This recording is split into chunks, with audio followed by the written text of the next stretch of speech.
Je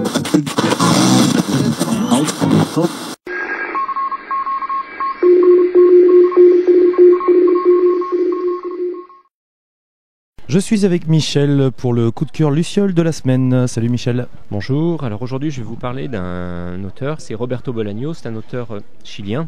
Donc c'est un auteur qui est né en 1953 au Chili et qui est mort en 2003, en juillet 2003. C'est un homme assez mystérieux, assez extrême dans sa manière d'écrire, une littérature univers assez inquiétante. Tout ce qu'on sait de lui, c'est qu'il est né à Santiago du Chili, qu'après avoir passé quelques temps au Mexique, il est retourné en 1973 au moment du coup d'état de Pinochet et qu'il y a été brièvement incarcéré. Voilà, il est mort à Madrid en juillet 2003. On sait qu'il a existé, c'est pas un écrivain fantôme, puisqu'il a reçu des prix.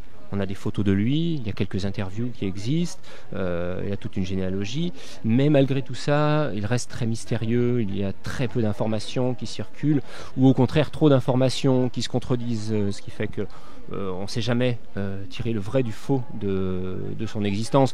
Par exemple, il a créé un mouvement qui s'appelle l'infraréalisme, dont jamais personne n'a entendu parler. On ne sait même pas s'il y a d'autres écrivains qui font partie de ce mouvement.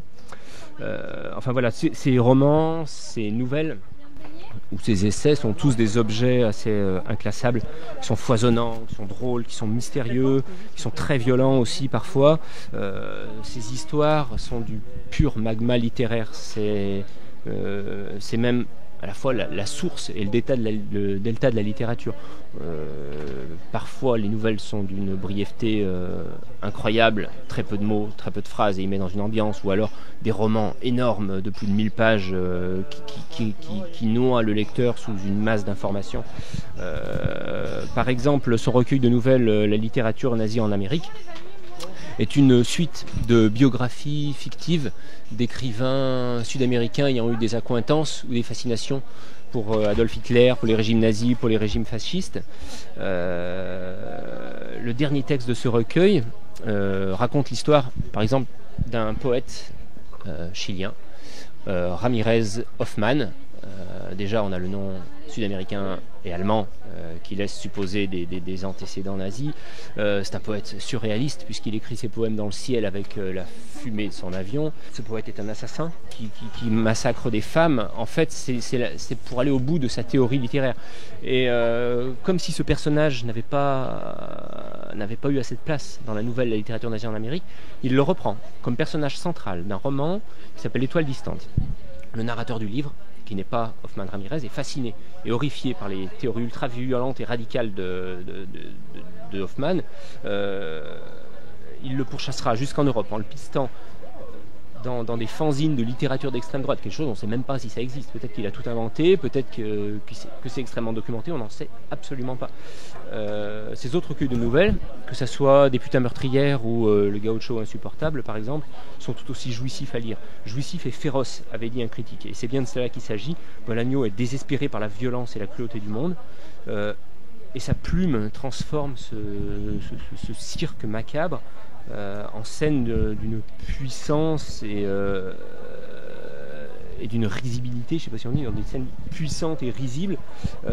Et ces monstres, les monstres qu'il décrit sont des pantins pathétiques, obnubilés par leurs fantasmes.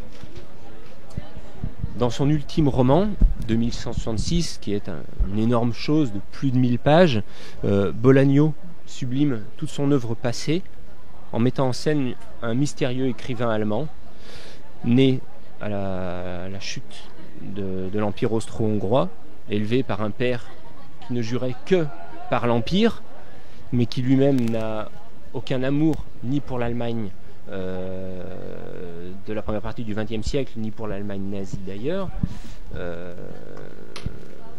Tout ce qu'on sait de cet homme, c'est qu'il a une œuvre écrite, mystérieuse.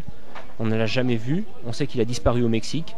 Et quelques universitaires européens vont se prendre de passion pour son œuvre et partir à sa recherche. Alors le roman, du coup, se décompose en 4 ou 5 parties. La première est une sorte de comédie de mœurs qui se passe en Europe, dans le milieu universitaire. Ensuite, on suit un philosophe mexicain dans le comté de San Juarez. Et puis on reste dans ce comté qui est macabrement connu pour être le lieu où l'on a retrouvé des centaines et des centaines de femmes mortes, assassinées, violées.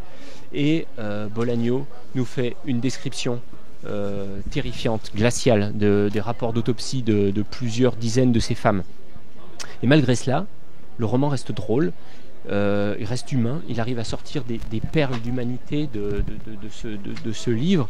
Un policier mexicain qui bâcle pas une affaire, et tous les policiers mexicains sont sauvés. Un commissaire de police qui tombe amoureux d'une psychanalyste, et tout d'un coup, voilà que l'humain ressort encore de nouveau. Et puis, la dernière partie du roman, qui n'en est pas la fin, puisque c'est un roman univers, c'est une sorte de boucle qui tourne en rond, comme ça, qu'on peut relire indéfiniment, raconte l'histoire de cet homme-là, de cet Allemand, dans une sorte de parodie de roman épique, très drôle, très burlesque. Enfin voilà, donc ce dernier roman de Bolaño est un peu un témoignage posthume à la fois de son désespoir face à la cruauté de l'humanité, et puis de son espoir dans l'homme. C'est vraiment un écrivain à découvrir. C'est un écrivain qui n'a pas eu vraiment le succès escompté.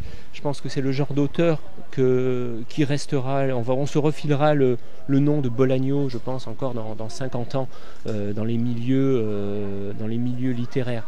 Il est impossible qu'il n'y ait pas des thèses qui finissent par sortir un peu partout, parce que c'est une œuvre à lire, à relire, et qui donne du sens vraiment à la littérature. Voilà, donc ce que je peux vous conseiller de lire, peut-être pour commencer à découvrir cet auteur, ce serait évidemment la littérature nazie en Amérique, puisque c'est peut-être le livre le plus étrange, et puis le Gaucho insupportable, qui sont des nouvelles plus abordables, et puis enfin 2166 si vous avez un petit peu de temps, parce que c'est un roman qui, malgré son épaisseur, est d'une facilité déconcertante, et puis surtout qui est absolument passionnant. Voilà, je vous remercie. Merci Michel, et à la semaine prochaine pour le nouveau coup de cœur Luciole.